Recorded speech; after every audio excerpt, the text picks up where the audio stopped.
Hey, I've had quite a few questions over the last few weeks, so I'm making this for my friends to clear a few things up. First and foremost, something you should know, you cannot catch a virus. And why can't you catch a virus? Because it's impossible. So why is it impossible to catch a virus? Question. A virus is alive. Is a virus a living thing? No.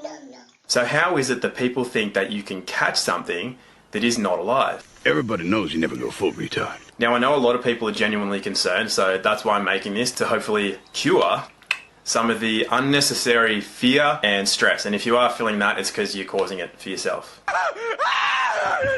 And just so you don't think I'm sitting here making stuff up, I'll quickly tell you my background so you know how and why I'm telling you these things. I was one of those kids that could read and write before I even started school. I knew my 1 to 12 times table before other kids even knew how to open a book. I won academic scholarships at 2 expensive private schools. I did 6 years of science, which included medicine. I did 6 years of natural health and medicine. And I spent 3 years solely looking into the nature of viruses, bacteria, protozoans, fungus, and parasites. And as a practitioner, I treated myself and a number of other people successfully long-term for conditions of the same. And when I did my last IQ and aptitude test, I was taken into a separate room and I was interrogated to see if I cheated. And more than anything, unlike Google and Facebook, I don't have vested financial interest dictating what I can say, and I don't have shares in vaccine companies. So what is a virus anyway? Well, a virus is nothing more than a solvent, and these solvents are created within the cells of the body. This is why you cannot catch a virus. Viruses are created cellularly. Now, the body can create hundreds of thousands of different viruses at any time. So why does a cell need to create a virus or a solvent? Created in response to the built-up toxicity that we have in our bodies. So how does a cell become toxic?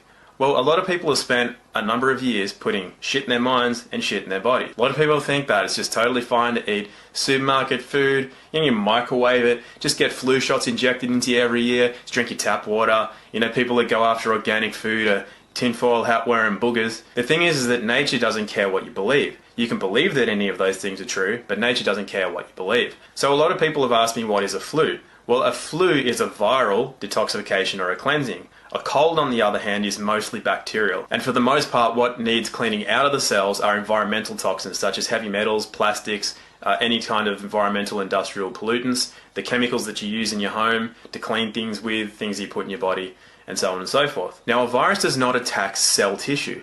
What happens is that as a virus, which is a solvent, breaks down the toxic residue within a cell, it creates essentially a toxic waste. So that's why you'll feel shitty if you've got a viral infection. And what can happen is if there's a lot of shit in your cells, you're going to create a lot of toxic waste as that virus breaks it down. So what happens is that if there's too much of it, it can actually cause cell damage, and in extreme cases it can cause cell death. So there is actually one way that you can catch a virus, and I'm going to tell you what that is in a minute. But you got to learn a bit about the nature of viruses before I can tell you how you can catch one. But millions of people are dying, and you can catch some bat flu off of a counter or by being around your friends. 'Cause if we keep buying, then they'll keep selling the lies. A virus is specific to specific cells in the body. So somebody with hepatitis, for example, which affects the liver, does that affect the heart? Do they have lung problems? Do they have brain or gonad problems? Likewise, a virus that attacks the lungs will not affect the kidneys. It's because the virus is specific to specific cells in the body. So because a virus is not transmissible within your own body, it should make sense that a virus is not transmissible between people. And it's especially impossible for a virus to make the jump between species. This is why you can't get an avian flu, a swine flu, a bat flu, a monkey flu, or any other flu that affects an animal, except for one way, and we will get to that. So how is it that a number of people can get a virus at the same time? If it is created within the cells, how is it that a lot of people can get it at the same time? Well, if somebody at home has a cold, or somebody at work or at your sporting club, does everybody in that place get a cold? You know that the answer is no, despite the fact that a bacterial infection can be contagious. And why can a bacterial or a fungal infection be contagious? Because they are living things. A virus, remember, is not a living thing. So how is it that a number of people can get a virus at the same time? There is an intelligence that runs through all of life. It's why seeds know when to germinate. It's why animals know when to mate or to hibernate or to come out of hibernation. So the body knows when it's a good time to undergo a cleaning, and it knows when it's a good time from the environment and climatic conditions. This is why a number of people in the same area can undergo a viral detoxification. But again, does everybody get a viral detoxification at the same time? No. You already know that the answer is no. So why is that? Well, they may have already undergone a recent cleansing. They may just be very healthy people, and they're always watching the way they eat, the way they think, the way they move, the way they sleep. The intelligence that runs through all of life means that that body knows that it does not have to undergo a viral detoxification at that point in time. Additionally, our bodies all talk to each other, particularly our immune systems. This is one of the ways that we're attracted to the opposite sex. We can sense their immune system. It's how we know that we can create a genetically diverse offspring that will have the greatest chance of survival. We sense another's immune system partly by scent, and this has been taken away quite a lot in modern life. Things like perfumes and colognes, and especially when women go on the pill, it can affect their ability to sense a man's immune system. This is why some women come off birth control when they decide it's time to have a baby with their partner, and they smell them for the first time and they realize that they're actually not attracted to them. And while I can't condense more than 10 years of experience into a short video, hopefully that's enough to show you why you cannot catch a virus, and you can start asking some good questions, such as, what is this coronavirus really about? Well, a lot of people were sus on this from the start for a number of reasons. Not everybody buys into what they hear from the media. And recently I saw a video from a guy who was clearly able to use his own brain. He asked a couple of good questions, and those questions led to the finding of vaccine patents. So what you can do is you can look up these patent numbers right now. First one being US 200-625-7852. And when you look at that, you'll see how long ago coronavirus was patented. Now here's a European one, EP 317231-9B1. And that one you'll find to be a vaccine patent, which was funnily enough just approved in November of 2019. When did we start seeing coronavirus? So I guess it's time to tell you the only way that you can actually catch a virus.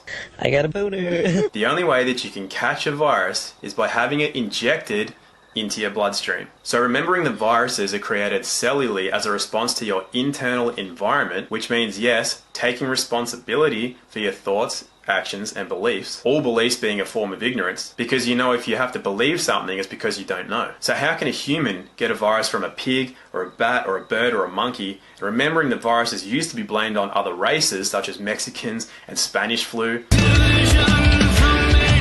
Well, remember that viruses cannot cross species, and you can't even catch it from within the same species, because it has to be created within animal tissue, remembering that we are human animals. So the way that you can create a virus, you can get sick and unhealthy animal tissue and put it in a petri dish. It will create a virus and you can incubate that virus. The only reason it can stay alive, remembering it's not alive, the only reason that a virus can actually be there and be in play is that it is taking care of toxicity within cells in animal tissue. So what happens with that incubated virus is that it's sterilized and put into a vaccine. Now straight away you don't want that because that's bad news. Then when it's added to 70 or 80 chemicals, you definitely don't want that in your body. So when these viruses are loaded into vaccines and flown all the way around the world, and people are getting their flu shots and all their other vaccines, that's the only way you can get animal tissue into your own bloodstream. It is so far beyond the realm of possibility to get animal tissue into your bloodstream by way of being around people, or from surfaces, or from the air, or from any other way other than injection. So you really want to question all this advice that's being given out about your toilet paper and your hand sanitizers and your everything else, and the idea that this virus is killed upon contact of heat or anything else, because a virus isn't alive in the first place, so how can you kill something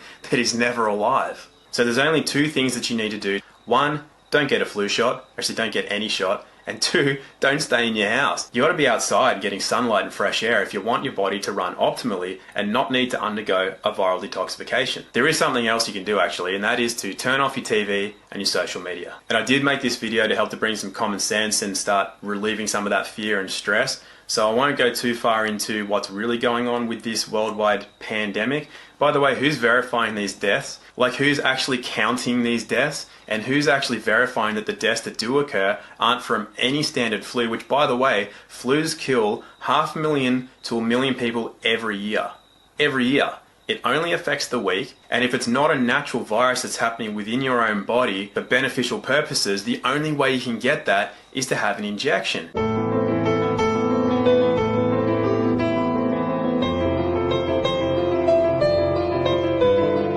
So instead of thinking you're doing the right thing by using all the correct words like COVID-19 and self-isolating and social distancing, and instead of staying indoors like a self-indulgent cactus, washing your hands like it's going out of fashion and humping doorknobs, Farting in bathtubs and laughing your ass off. and dictating to other people what they should be doing with their lives, when perhaps they're just immune to media. So guys, if you're doing that, then you're not actually helping anything. What you're really doing is you're laying down, you're bending over, you're spreading your legs, and you're letting the long arm of the system get itself shoulder deep inside of you. You don't know what's going on behind the scenes. Most people have no idea about how the world works, certainly don't have any idea about how the mind and body works.